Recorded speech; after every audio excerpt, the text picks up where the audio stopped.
Max sat on the bench, his eyes fixed on his soccer cleats as he slowly unlaced them, pretending to be absorbed in the task.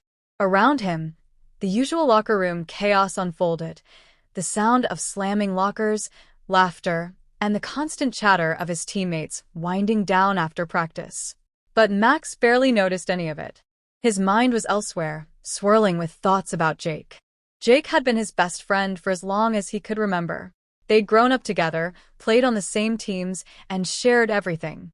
Max could talk to Jake about anything, except, lately, there was one thing he couldn't bring himself to say. Something had shifted between them, or at least Max thought it had. Every time he looked at Jake now, his stomach flipped, and his thoughts blurred into something more than friendship. Max wasn't sure when it started. Maybe it was last season when they spent hours practicing in the backyard, Jake pulling him in for those playful shoulder bumps that lingered just a second too long. Or maybe it was the way Jake's laugh seemed to echo louder in his head, the way his smile made Max's chest tighten in a way he didn't understand. The locker room was their routine, just the two of them staying late after everyone else had cleared out. They'd joke, tease each other, and talk about everything from girls to the latest video games. It was a safe space, but lately, Max found himself tense, more aware of Jake's presence than ever before. He glanced across the room where Jake was chatting with a few of the other guys. His broad shoulders, damp with sweat, the way he ran his hand through his messy hair, it all seemed to grab Max's attention against his will. A knot twisted in his stomach, and he quickly looked away, feeling his face heat up. Lisa had hinted something at lunch earlier, planting the seed of doubt that had been gnawing at him all day. "I don't know, Max," she'd said, swirling her drink with a straw. "Maybe Jake feels the same way you do. Have you noticed the way he looks at you sometimes?" Max had laughed it off at the time, but her words wouldn't leave him alone. He felt foolish. Jake was his best friend. Even if Max was beginning to realize that his feelings went beyond that, it didn't mean Jake felt the same. What if it was all in his head? He couldn't risk ruining everything between them, especially not in a place like this, surrounded by the hyper-masculine world of their team. Jake sauntered over to him, that easy smile on his face, and dropped onto the bench beside Max with a thud. "Dude, you looked off today," Jake said, nudging him with his shoulder. "Something up?" Max shrugged, not trusting himself to speak without his voice betraying him. He could feel the warmth of Jake's body next to his, too close, and yet he didn't want to move away. The moment stretched uncomfortably, and Max busied himself with stuffing his gear into his bag. "You sure? You're acting weird," Jake pressed, his voice softening. "Come on, man, talk to me." Max opened his mouth to respond, but his words caught in his throat. He wanted to tell Jake everything, how confused he was, how he couldn't stop thinking about that time last week when Jake's hand lingered on his back just a little too long. But what would that even sound like? What if Jake just laughed it off, or worse, looked at him differently? Before Max could gather his thoughts, Jake's hand rested lightly on his shoulder. It was a familiar touch, something Jake had done 1,000 times before, but this time, it sent a jolt of electricity through Max. He froze, his heart hammering in his chest. "Max, seriously," Jake said, his tone more serious now, his fingers gripping just a little tighter. "You're not yourself. What's going on?" Max pulled away, standing up abruptly. His pulse was racing, and he couldn't look at Jake. "It's nothing," he mumbled, slinging his bag over his shoulder. "I'm just tired, I guess." Jake frowned, standing up too. "If you say so. But you know you can tell me anything, right?" Max nodded, unable to meet his gaze. "Yeah, I know. I'll see you tomorrow, man." He turned and hurried out of the locker room, the door slamming behind him, leaving Jake standing there in confusion. As Max walked home alone in the cool evening air, his thoughts raced. He didn't know what was happening between him and Jake, but one thing was clear, whatever this was, it wasn't something he could ignore anymore. And the locker room, once a place of routine and safety, had become the epicenter of his growing internal conflict. Max had been avoiding Jake for 3 days. In a school as small as theirs, that was practically impossible, but somehow, Max managed. He sat on the far side of the cafeteria, partnered with different guys during practice, and made excuses to skip their usual late-night Xbox sessions. His thoughts were a tangled mess, and every time he saw Jake, his stomach tightened with guilt and confusion. That kiss had changed everything. It had been an ordinary day after practice, just like any other. They'd been the last ones in the locker room, the echoes of their teammates' footsteps long gone.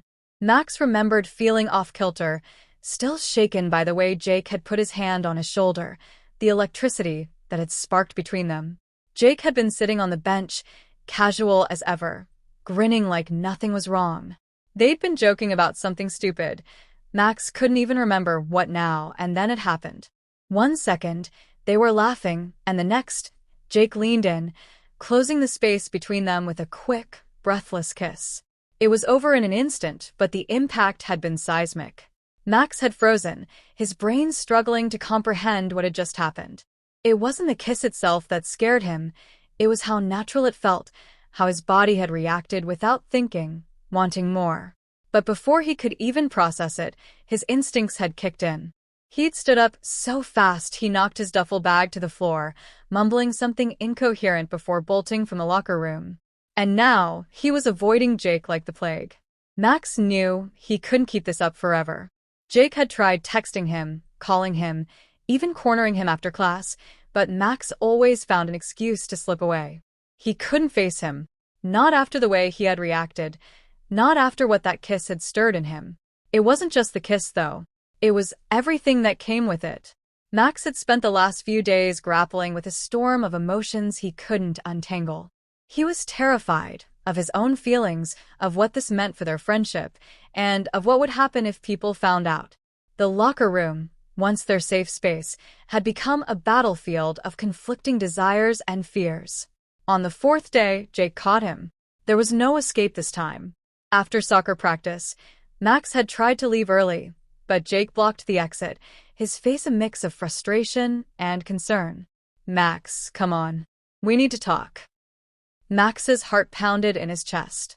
He shifted uncomfortably, avoiding Jake's eyes.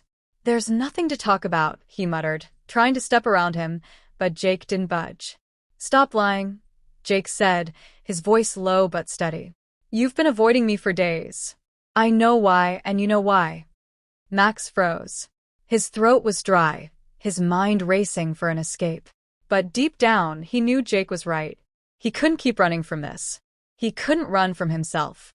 "Look, I'm sorry about the kiss," Jake said, his tone softening. "I shouldn't have done it.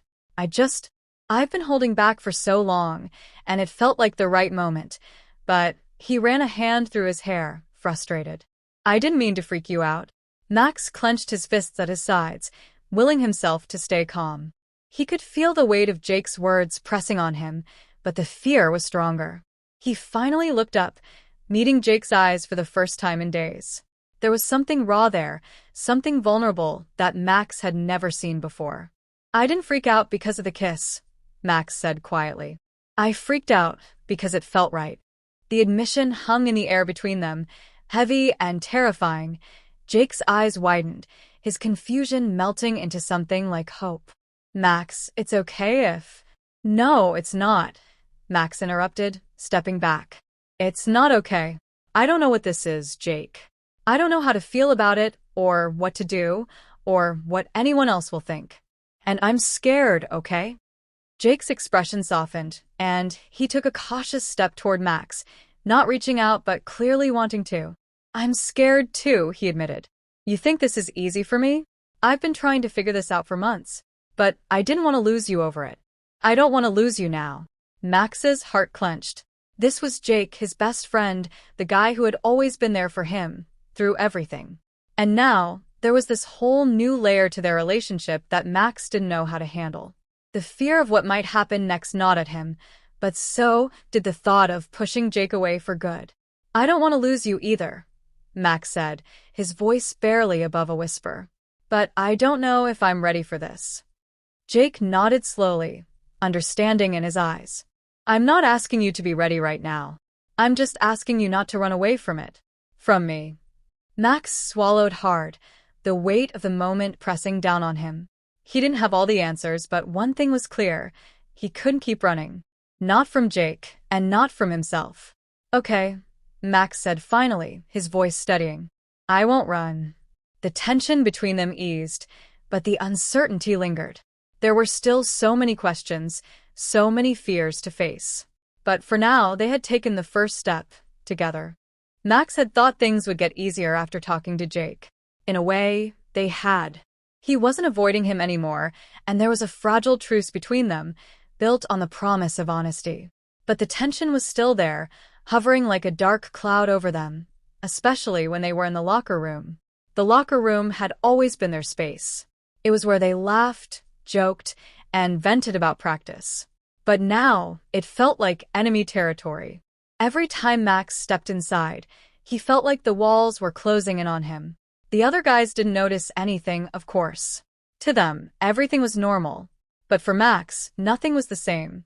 After practice one day, Max lingered in the locker room, waiting until most of the guys had left. He was exhausted, not just from training but from the constant swirl of emotions he couldn't shake. He sat on the bench, head in his hands, trying to sort through the mess in his mind. Jake entered a few minutes later, his usual easygoing energy replaced with something more tense. He didn't say anything at first, just dropped onto the bench across from Max and started unlacing his cleats. The silence between them stretched, heavy and uncomfortable. Finally, Jake broke the quiet. "You've been weird all week," he said, his voice low but sharp. "I thought we were okay now." Max didn't look up. He couldn't. His heart raced, and his mind scrambled for something to say, but nothing felt right. "We are," he muttered, his voice barely audible. I don't know how to deal with this." Jake sighed, leaning back against the lockers. "You don't have to deal with it alone, Max. I'm here, but you keep shutting me out and I don't get it. I thought we were past this." Max's frustration boiled over. He stood abruptly, pacing the length of the room. "You don't get it because it's easy for you. You don't care what people think. You're fine with everyone knowing, but I'm not. I can't just turn off the part of me that's terrified of what people will say." Jake's eyes narrowed. "You think this is easy for me? You think I don't care what people think? Max, I've been scared out of my mind for months. I didn't even know if you felt the same way, but I took the risk anyway. Now you're making me feel like it was a mistake." Max stopped pacing, his chest heaving with the weight of his emotions. "I'm not saying it was a mistake," he said, his voice breaking. "I just don't know if I can handle it." The locker room door creaked open and two of their teammates walked in, laughing about something. They froze when they saw Max and Jake, their expressions quickly turning awkward. One of them, Chris, raised an eyebrow, clearly sensing the tension. "Everything okay in here?" he asked, his tone casual but curious. Max's stomach dropped. This was exactly what he feared.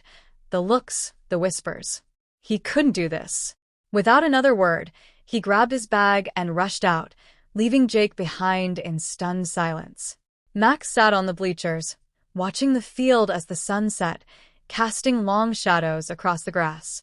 His mind was racing, but this time it wasn't fear that gripped him. It was regret. Running away from Jake in the locker room had been a mistake. He had seen the hurt in Jake's eyes, heard the disappointment in his voice.